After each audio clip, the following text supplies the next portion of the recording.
Account. चलिए yes friends, तो अब हम इस प्रॉब्लम को सॉल्व करेंगे। A contractor has undertaking a construction work at a price of ₹5 lakh and began the execution of work on 1st January 2012. The following are the particulars of the contract up to 31st December 2012। मतलब एक साल की details ये दी हैं।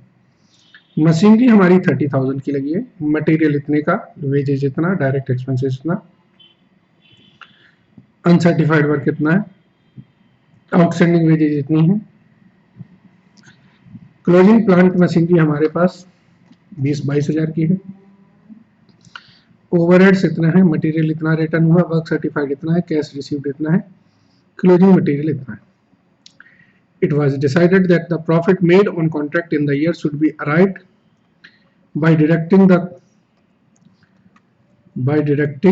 the cost of work certified from the total value of architect certificate.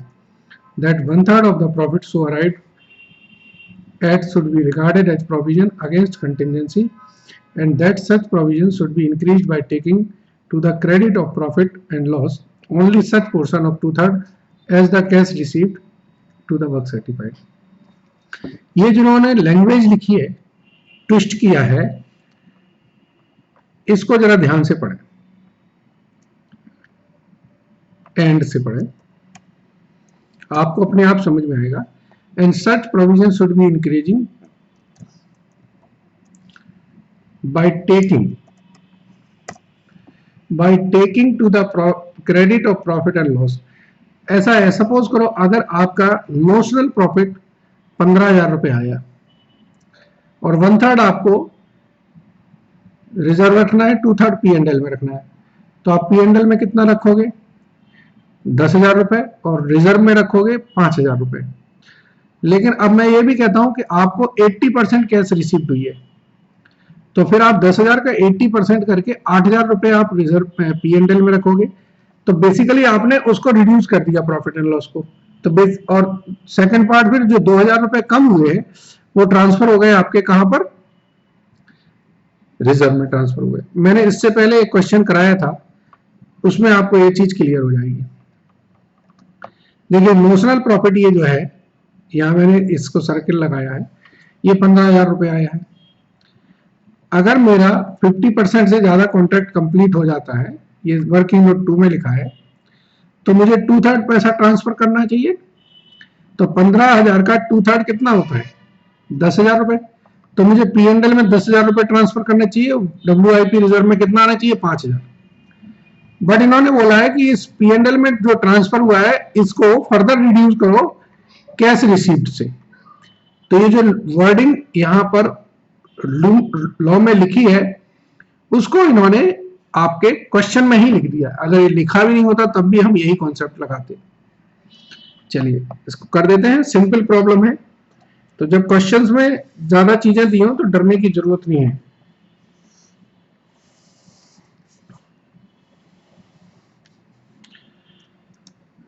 एक हम बनाएंगे contract account,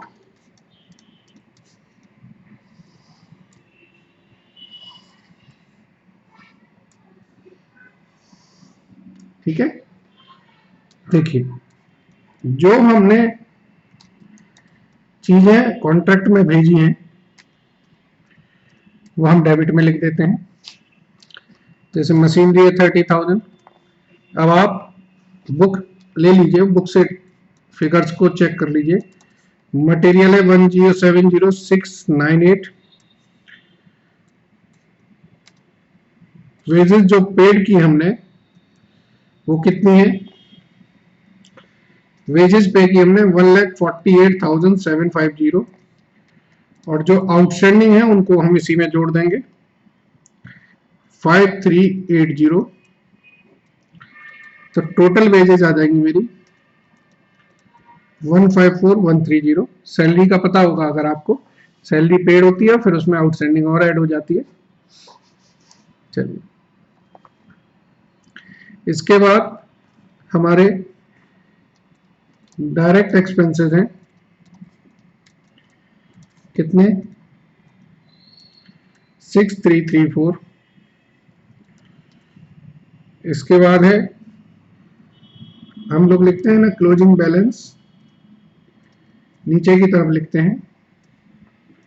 तो यहां पर प्लांट की वैल्यू है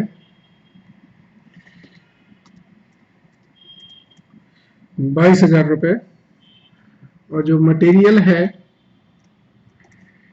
वो है 3766 का। यहां हमारे और जो खर्चे हो रहे हैं वो भी लिख देते हूं।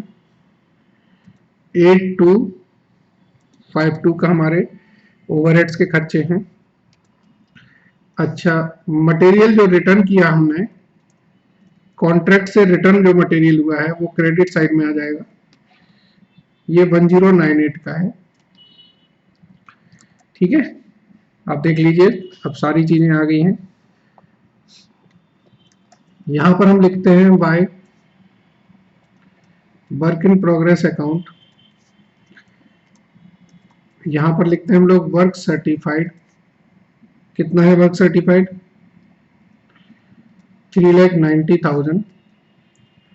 फिर हम यहां पे लिखते हैं वर्क अनसर्टिफाइड, वो हमारा 9,000 है। तो ये वैल्यू हो गई हमारी 3,99,000। ठीक है, इसको प्लस माइनस करके हम लोग निकालते हैं नोशनल प्रॉफिट। एक बार चेक कर ले।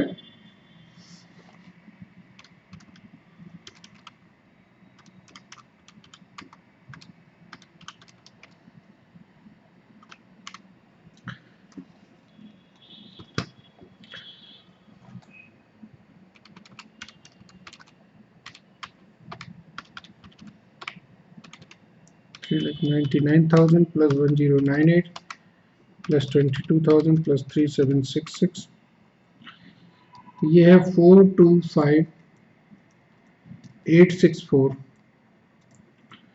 425,864।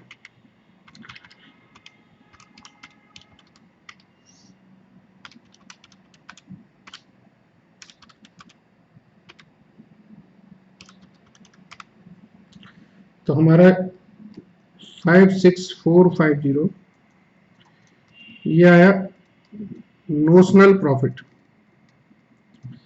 ठीक है फ्रेंड्स, अब इस नोशनल प्रॉफिट को हम लोग यहां कैरी डाउन करते हैं। यहां पर नोशनल प्रॉफिट को हम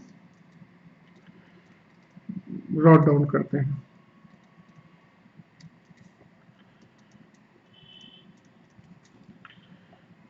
ठीक है, transfer to P and L, और जो बैलेंस होता है वो होता है वर्क इन प्रोग्रेस रिजर्व।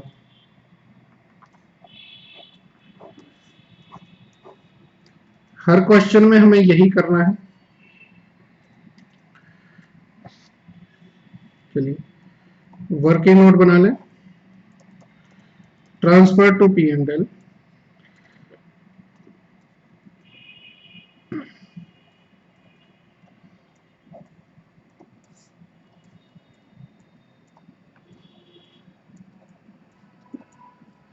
देखिए क्वेश्चन में दिया था कैश रिसीव्ड कितनी है हमारी। कैश रिसीव्ड थी 3,60,000 और वर्क सर्टिफाइड था 3,90,000 का। ठीक है, 56450।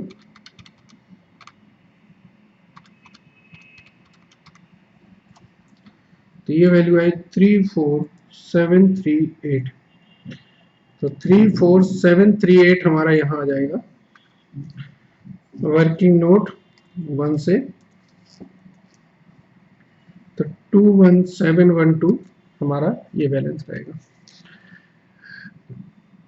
तो आप देखिए ये ट्रांसफर टू जो हमने किया है यही सेंटेंस यहाँ लिखा है, फिर से पढ़ लेते हैं। It was decided that profit made on contract in the year should be arrived by deducting this cost of work certified from the total value of the architect certificate। तो जो हमने नोशनल प्रॉफिट निकाला ये इसके बारे में दिया था। आगे भी लिखा है एंड, यहाँ पर इसको हमें लिखना चाहिए and that 1/3 of the profit so arrived at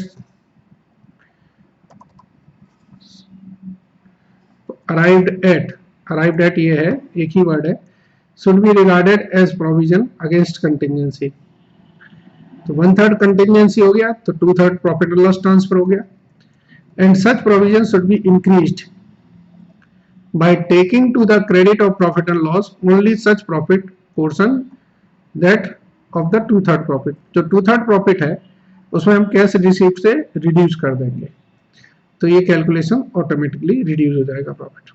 मैंने समझाया, लैंग्वेज में ही है, बाकी कोई ऐसी दिक्कत की बात नहीं। Thank you very much.